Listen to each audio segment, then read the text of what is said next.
দাউদকান্দিতে ভ্রাম্যমাণ আদালতের অভিযান, ফুটপাত দখলমুক্ত, জরিমানা আদায় 22,000 টাকা। আলিক হোসেনের পাঠানো তথ্য ভিডিওতে দেখুন বিস্তারিত। কুমিল্লার দাউদকান্দি পৌরবাজারে ভ্রাম্যমাণ আদালতের বিশেষ অভিযানে ফুটপাত দখলমুক্ত করা হয়েছে এবং 3টি দোকানকে 22,000 টাকা জরিমানা করা হয়েছে। রবিবার দুপুরে এই অভিযান পরিচালনা করেন উপজেলা নির্বাহী কর্মকর্তা ও ভ্রাম্যমাণ আদালতের নির্বাহী ম্যাজিস্ট্রেট নাসরিন আক্তার। অভিযানের সহকারী কমিশনার ও পৌর প্রশাসক রেদওয়ান ইসলাম সহ অন্যান্য কর্মকর্তা উপস্থিত ছিলেন। প্রশাসন সূত্রে জানা যায়, ভোক্তা অধিকার সংরক্ষণ আইন 2009 অনুযায়ী 2টি মিষ্টির দোকান ও একটি মুদি দোকানকে অস্বাস্থ্যকর পরিবেশে খাবার প্রস্তুত ও পরিবেশন করায় মোট 22,000 টাকা জরিমানা করা হয়।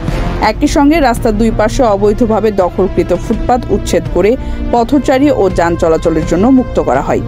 অভিযান শেষে ইউএনও নাসরিন আক্তার বলেন, জনস্বার্থে এই ধরনের অভিযান নিয়মিত চলবে।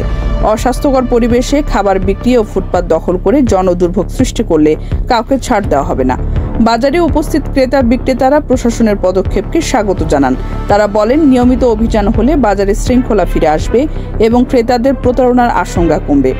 উল্লেখ্য, দাউদকান্দির নবাগত ইউএনও নাসরিন আক্তার যোগদানের পর থেকে ঢাকা চট্টগ্রাম মহাসড়কে শৃঙ্খলা ফেরাতে ভ্রাম্যমাণ আদালত বসিয়েছেন। গৌরীপুর বাজারে দীর্ঘদিনের যানজট নিরসনের লক্ষ্যে অবৈধ স্থাপনা উচ্ছেদ এবং দাউদকান্দি বাজারে ফুটপাত দখলমুক্ত করায় তিনি এলাকাবাসীর প্রশংসা কুড়িয়েছেন।